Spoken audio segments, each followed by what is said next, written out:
Hi, how you doing? And welcome back to another video on the channel. What we have for you today is my team selection, how I'm doing leading up to game week 18 after the World Cup break. But before we get into it, just want to say a huge thank you for all the support on the channel. We actually did make it to 50 subscribers before Christmas, which was a huge achievement for me, and I really am appreciative of all that support. So if you are new to the channel and you want to support the channel, please do subscribe, like the video. If nothing else, hopefully it might make you feel better about your fantasy league team when you see how I'm doing in my ranks. But let's get into it. So we've got our game week 17 review here, and we're going to start in the defence. And it wasn't like the best start, really. Forster in goal, getting a couple of points. I thought I'd take the risk. Knew he was probably going to start. And Patterson obviously getting 0 points there. But from that point, it did pick up a bit. Luke Shaw, even though he played centre back, able to get 2 bonus points. But I did have a bit of a Reece James problem, as I'm sure many of you lot did. And I was currently thinking of what to do with Reece James. Now he's out for about 4 weeks. So one option was to get Trippier in, because some of you will be sort of shouting at your screens here saying, why haven't you got Trippier in at all? And obviously I've missed out on a lot of points this game week, which was frustrating because I've had him in previously. And another option was to just roll a transfer and wait for double game week news, which I definitely would have done if I had owned Trippier in the first place. I kind of wanted to target those fixtures, but then when I was looking at the fixtures, I also thought, well, Spurs, teams like Spurs are playing Arsenal and Man City, and they didn't look good against Brentford. And Man City, when they play their doubles, um, I've already got triple Man City anyway, so wasn't too sure on what to do. So let's talk about the midfield. And I did better in the midfield. A few points in here, knocking about. Saka managed to get attacking returns. Salah did as well. Rashford obviously getting 14 points there. And then up front, we had a few goals as well. And I captained Haaland. Those of you that have been following the channel for a while will know that I've had a bit of a Haaland problem this year, and probably would have got 150 more points if I'd had him in a bit earlier and captained him as well. But did this time, and it felt good. This is what it feels like captaining Haaland. Even though everyone else did, you get the same amount of points. It basically stops you from being 26 points worse off in your game week. On the bench, not too much. It was quite lucky Walker didn't come on really. Got a couple extra points for Andreas, then subbing in off the bench. Unfortunately, Dan Burn, my cheap way into the Newcastle defence, kept a clean sheet and missed out on a few points there. I would have liked to have him in ahead of Patterson in hindsight. But Patterson had Wolves at home, thought it was a better fixture than Leicester away. Doesn't often prove to be the case, but we move. So as you can see by the rankings, pretty good game week rank overall, just inside the top 3 million. Actually, a green arrow up about 300k. So I'm looking to make that progression this second half of the season. I think my team is in a good space to do that as well. So onto the fixtures, and a pretty good game week for fixtures if you have teams from the big hitters. So teams like Liverpool play Leicester at home, that's pretty good. Man United play Wolves away, even though they've got a new manager. They've still got to work a few things out. And then Man City with Everton at home, that's a great fixture for Man City. And Arsenal with Brighton away, not so good, but not the worst fixture in the world for Arsenal as well. Something that you'd think that they'd probably try and win 2-0, 2-1, something like that. If you've got Spurs or Chelsea players as well, their fixtures are pretty good. And so it's pretty like the last game week, really. Good fixtures for the big teams. If you're running those mid-table players, maybe not the best as well.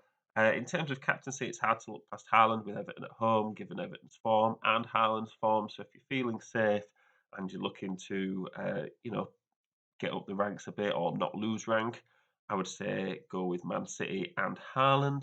Other than that, I think if you've got someone like Rashford, maybe he actually outscored Haaland this game week. So I think if you fancy him to do the same, I think that's a good effort.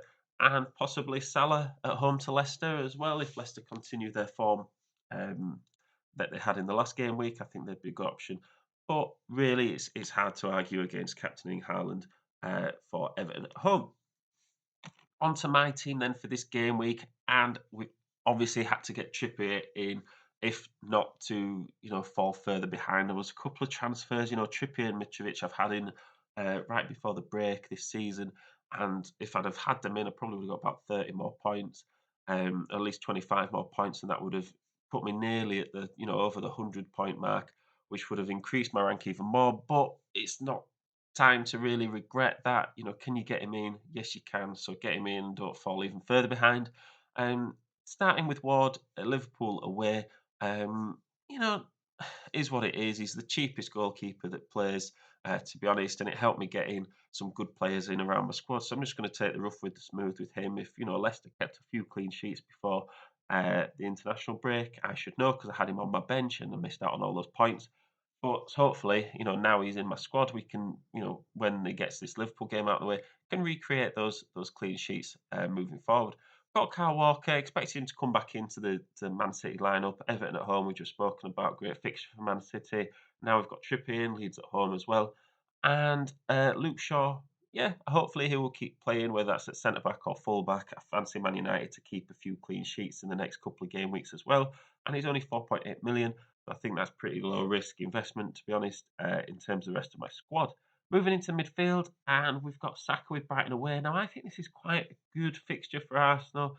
The Brighton players that scored, like Lallana and March, they don't score very often, the ones that scored in the last game. And I think when that's the case, if you're needing different people to step up each week, it's a little bit riskier than if you've got a few big hitters that you know are going to perform each week. So I do think that Arsenal are going to win that game. Saka's on fantastic form. And I would hopefully get a return or two from him as well. He's up against sort of Odegaard and Martinelli. Because he's more expensive, you kind of need him to outscore them each week. Otherwise, you just think, maybe I should just save some money and get Martinelli in. But I do like Saka as a player. Happy to keep him in moving forward. Andreas brought him into the starting 11. I think Southampton at home is a great fixture for Fulham. I know a few people are now getting in Mitrovic. I've obviously had to make the Trippier move. But Andreas, I do think corners, set pieces, he could definitely get an assist, maybe even a goal against Southampton. And then Salah with Leicester at home, great fixture for Salah. Would hopefully he'd attack and return as well. It was a little bit disappointed that De Bruyne didn't return against Leeds, but he was involved an awful lot, and there was a couple of balls through he played to Haaland who had his shot saved, and I think had Haaland and De Bruyne, so I was really hoping for that some attacking returns there. But if they continue that link up, I think he's due some attacking returns against Everton as well. Finally, in the midfield, we've got Rashford. Wolves away.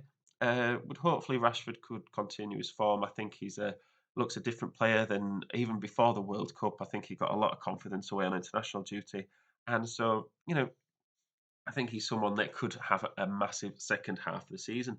Up front, we've got Martial, scored in his last game week. Really happy with that. No bonus returns, but 6 points, and you take it. Hopefully, he'll start again. People are talking about Man United getting a striker in the January transfer window, but it's a bit like if someone's on 4 yellow cards. Until they're on 5 yellow cards, keep them in your team until Man United get a striker. Well, Martial's probably going to play, so it's kind of a pointless thought, really. If you think they're going to score a lot of points in the next game week or so, get them in. That's what it's all about, isn't it? So rounding off the strike force, we've obviously got Haaland. The captain's armband's on him. I don't see why it wouldn't be on him. To be honest, even if Man City have tricky fixtures, you feel like you'll be taking a risk not captaining Haaland. So on the bench, so it's a kind of a toss up between Dan Burn starting and Andreas starting. I do think there's more scope for Andreas to get attacking returns against Southampton at home, but the likelihood will usually be is I'll probably have a double Newcastle defence moving forward. Um, but he's first on the bench as well, so if somebody does have a late withdrawal from the squad, could potentially get that Dan Burn points. Hopefully, although it's not impossible if Leeds score. I think Trippier you absolutely need him in, but Newcastle have kept a lot of clean sheets, but it's hard to do that consistently across the course of a season. Again, you keep playing them until they don't start getting clean sheets, and then you react to that. So, absolutely happy with my team. Let me know what you think of my team. Have I made the right transfer getting Trippier in? I feel like I kind of had to do that rather than use double game weeks transfers to get those in. And please do support the channel. Like I said at the start, appreciate all the support. So if you are new around here, please do subscribe, like the channel. We are a small channel, and it's great to see how we're growing as we are. And I will see you in the next one.